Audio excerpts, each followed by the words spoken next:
चक्रवृद्धि ब्याज पर एक धनराशि 3 वर्ष में दोगुनी हो जाती है, समान ब्याज दर पर राशि को 8 गुना होने में कितने वर्ष लगेंगे? तो यहाँ पे 3 वर्ष में कोई राशि अपने आप की दोगुनी हो जाती है। 3 वर्ष में कोई राशि दोगुनी हो जाती है, तो हमें बताना है 8 गुना होने में उसे कितने साल लगेंगे। 8 गुना होने में कितने साल? तो अगर आप इस तरह से देखें तो 3 वर्ष में 2 गुना, फिर 3 वर्ष में 2 गुना, फिर 3 वर्ष में 2 गुना, तो टोटल कितने होंगे? 2 टू द 4, 4 टू द 8। तो यहाँ 8 गुना हो गया, यहाँ तो 8 गुना हो गए। कितने वर्ष में हो गए? 3, 6 और ये 9, तो यहाँ पे 9 वर्ष, यानी कि 9 साल में राशि कितने गुना हो गई? 8 गुना। तो option number A is. Next question की ओर बढ़ते हैं। 15 वर्षों में चक्रवृद्धि ब्याज के तहत राशि अपने आप की दोगुनी हो जाती है, तो कितने वर्षों में यह अपने आप की 512 गुनी हो जाएगी? तो यहाँ पे दिया है 15 साल, यानी 15 साल में राशि दोगुनी हो जाती है। 15 साल में जब कोई राशि अपने आप की दोगुनी हो जाती है, तो हमको बताना है कि 512 गुना होने में, 512 गुना होने में इससे कितने साल लग जाएंगे? तब यहाँ पे देखेंगे, ये जो 512 है, ये 512 जो होता है ये 2 की पावर 9 होता है। अगर 2 की पावर 9, यानी कि 2 को हम 9 बार मल्टीप्लाई करेंगे तो ये आएगा कितना? 512। चाहे आप एल्सियम से भी कर सकते हैं, लेकिन इतना समय नहीं है इसमें। तो यहाँ पे क्या बन जाएगा? ये 15 साल की दोगुनी हो जाती है, तो 2 की पावर इनका जो मल्टीप्लाइंग फैक्टर आएगा वो 9 आएगा। अब 9 को हम इधर शिफ्ट करेंगे तो कितना हो जाएगा?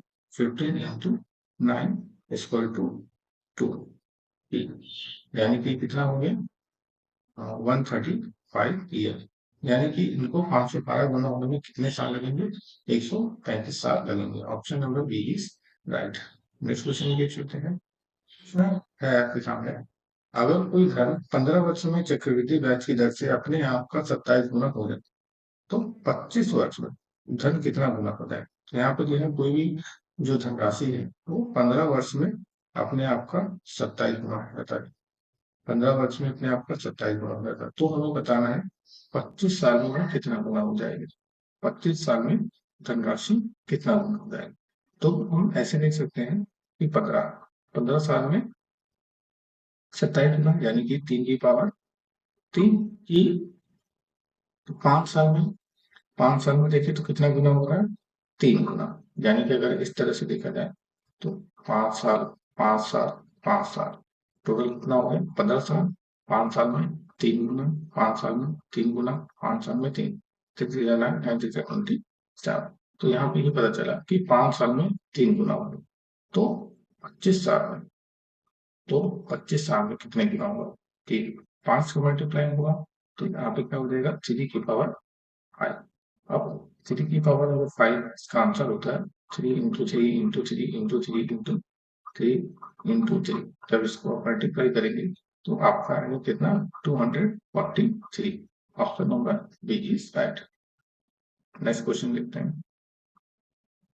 एक राशि को जब वार्षिक चक्रवृद्धि ब्याज की एक निश्चित दर पर निवेश किया जाता है, तो 2 साल बाद परिपक्व होने पर वह निवेशित राशि कितना गुना हो जाती है? तो वार्षिक चक्रवृद्धि ब्याज ज्ञात करना।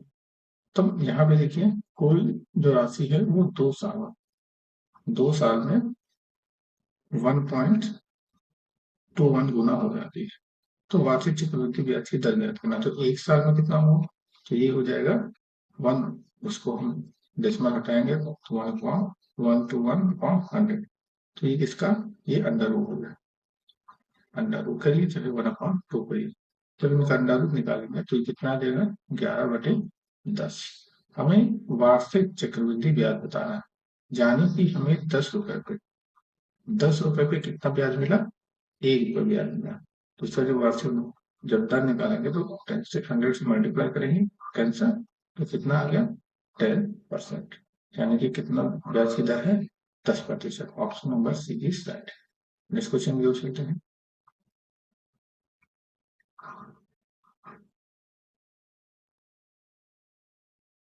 अगला प्रश्न है, चक्रवृद्धि ब्याज की किस दर से कोई धनराशि 3 वर्षों में चक्रवृद्धि ब्याज होते हुए 3.375 गुना हो जाती है।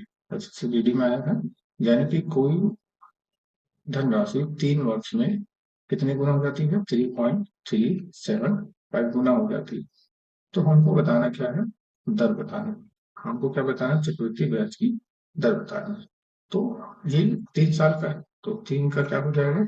इसको 0.9375 अपॉन 1000, तो ये क्यूब हो जाएगा, अपॉन में रूट क्यूब हो जाएगा। अब 3375, 3375 किसका रूट क्यूब है? तो आपको याद रखना है ये 15 का है। 15 का क्यूब जो होता है, 15 का क्यूब ये होता है 3375, चाहे आप इसका एल्सियम लेके चेक कर सकते हैं। अब 1000 का क्या होता है?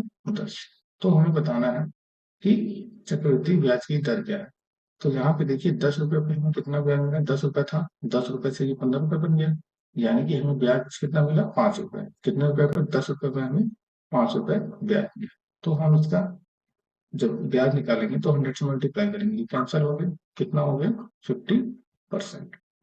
Option number A is right. Next, अगला क्वेश्चन आपके सामने है। यदि कोई राशि 3 वर्ष में स्वयं की 1331 गुना हो जाती है, तो चक्रवृद्धि ब्याज की दर ज्ञात करें। चक्रवृद्धि ब्याज दर ज्ञात करने के लिए अब यहाँ पे सेम उसी तरह से 3 वर्ष में कोई राशि, 13 31 और 729 हो जाती है। तो 1 साल का बताना है, तो 1 साल के बताने के लिए हम उनका रूट क्यूब निकालेंगे, जैसे पिछले वाले क्वेश्चन में सेम किया था। यहाँ पर 1/3। तो यहाँ पे जो 1331 है, ये किसका रूट क्यूब? अब जो 719 है, 729, ये 9 का रूट क्यूब होता है, यानी कि 9 का क्यूब जो होता है 729 होता है। और जो 1331 होता है, ये 11 का रूट क्यूब होता है। इस चीज को आप याद रखेंगे, नहीं तो आप मल्टीप्लाई करके चेक करिए, तब तो समझ चला जाएगा। ये दिल्ली पुलिस का पेपर है।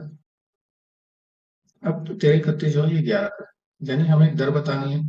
तो हमें 9 रुपए पे कितने ब्याज मिला? 2 रुपए ब्याज मिला, यानी कि 9 रुपए था और वो कितना रुपए बन गया? 11 रुपए, यानी कि 9 रुपए पे हमें कितना ब्याज मिला? 9 रुपए पे हमें 2 रुपए ब्याज मिला। तो इसका जो आंसर है वो क्या हो जाएगा? ऑप्शन नंबर ए, 22 सही, 2/9 लगभग। नेक्स्ट क्वेश्चन की ओर चलते हैं।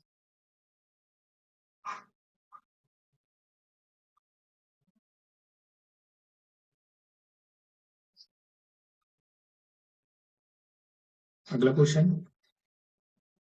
है, एक निश्चित धनराशि 1 वर्ष में अपने आप का 625 और 256 गुना हो जाती है। तो यदि चक्रवृद्धि ब्याज तिमाही, यहाँ पे तिमाही बोला गया है, हो तो वार्षिक ब्याज की दर हमें ज्ञात करें। तो 1 वर्ष में, यानी कि 1 वर्ष में 625 अपॉन 256 गुना हो जाता है। तो हमें तिमाही संयोजित करना है, यानी कि 1 साल में तिमाही कितनी बार होता है? तिमाही 3 4 बार, 3 3 और ये 3। तो तिमाही 1 साल में कितने साइकिल बन गए? 4 साइकिल। तो इसका हमें क्या करना है? 1/4, 1/4। तो 625 जो होता है ये 5 होता है। अगर इसका 1/4 निकालेंगे तो यानी कि 5 का पावर 4 कितना होता है? 625। और 256 किसका होता है? 256 को 4 गुणा करके देखिए, 4 गुणे 4 गुणे 4 गुणे 4, 4 चौक 16, 16 चौको 74, 64 चौको, तो ये हो जाएगा कितना? 256, यानी कि ये 4 का की पावर 4 का ही। अब यहाँ पे हमें ब्याज बताना है, तो 4 रुपए पे हमें कितना ब्याज मिला? 1 रुपए, यानी कि 4 रुपए पे हमें कितना ब्याज मिला? 4 रुपए था और वो 5 रुपए बन गया है, तो हमें ब्याज कितना मिला? 1। अब हमें 100 से मल्टीप्लाई करेंगे तो ये 25 बार में कटेगा, तो कितना आया? 25%। तो 25% आपका आंसर नहीं है, ये सिर्फ तिमाही का। तिमाही में आपको 25% ब्याज मिलता है। तो हमें 1 साल का पूछा गया, वार्षिक ब्याज बताना है। तो ये तो हमने निकाला तिमाही का, तो वार्षिक का निकालने के लिए 4 से मल्टीप्लाई करेंगे, 25 चौको 100, तो यहाँ पे आएगा 100%। Option number D is right. Next question जो अगला प्रश्न है, चक्रवृद्धि ब्याज पर निवेश किए गए धन की राशि 2 वर्ष में 1600 और 3 वर्ष में 1680 हुई। तो ब्याज की दर बतानी है। तो ये यूपी कांस्टेबल का पेपर है। तब देखिए इसको कैसे करेंगे। 2 वर्ष में राशि 1600 हो जाती है, यानी कि ये अमाउंट है 2 वर्ष में राशि, और ये 3 वर्ष में राशि, यानी 2 वर्ष में राशि जो है वो 1600 है, तो 3 वर्ष में जो राशि है 1680। तो 3 वर्ष के लिए जो प्रिंसिपल होता है वो 1600 है। तो यहाँ पे जो 2 वर्ष की जो राशि दी गई है वो अगले वर्ष का प्रिंसिपल होता है। तो यानी 1600 रुपए में 1600 रुपए में कितना ब्याज मिला? 80। कितना बढ़ा? 1600 से 1680 हुआ। कितना बढ़ा? 80। यानी कितने रुपए पे 80 मिला? 1600 रुपए पे। तो हमें ब्याज की दर याद करनी है। दर याद करने के लिए 100 से मल्टीप्लाई करेंगे। ये बार बार से कटा, 16 पंचे 80। तो कितना आया? 5%। Option number A is that.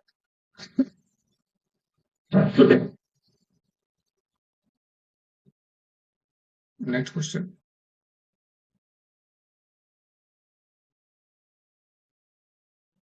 अगला क्वेश्चन है, एक निश्चित धनराशि की चक्रवृद्धि राशि एक निश्चित धनराशि की चक्रवृद्धि राशि 2 वर्ष और 3 वर्ष में क्रमशः इतना और इतना हो जाती है। तो ब्याज की दर ज्ञात करनी है। सेम क्वेश्चन वही है। कोई राशि जो है 2 वर्ष में 12,260 हो जाती है, और 3 वर्ष में 12,873 हो जाती है। यानी कि जो 3 वर्ष का जो प्रिंसिपल है वो कितना होगा?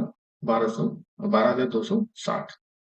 जो 12,260 है ये अगले वर्ष के लिए प्रिंसिपल होता है। इस चीज को आप याद रखेंगे। तो हमने देखेंगे यहाँ पे हमें कितना मिला।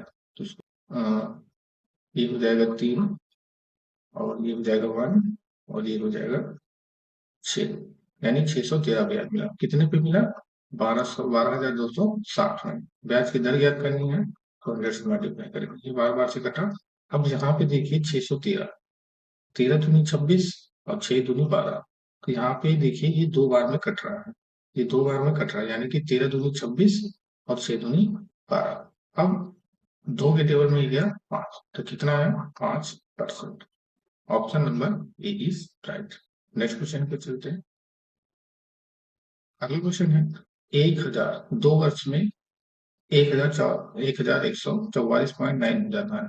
तो मूल दर पर सालाना किस दर से चक्रवृद्धि ब्याज लगाया गया है? हमें बताना है कि 2 साल 1000 की जो राशि है, यानी कि जो हमारा मूलधन है वो 1000, और वो 2 वर्ष में कितना हो जाता है? 11,449 हो जाता है। ये अमाउंट है, यानी 1000 रुपए से कितना बन गया? 1124.9। तो ये इसका क्या है? अमाउंट है। इसलिए ए से अमाउंट 3 साल, सॉरी ये 2 साल का है। 2 साल में ये बना। अब इसको हटाएंगे तो ये 0। अब इसका जो मल्टीप्लाइंग फैक्टर होगा वो 2 होगा।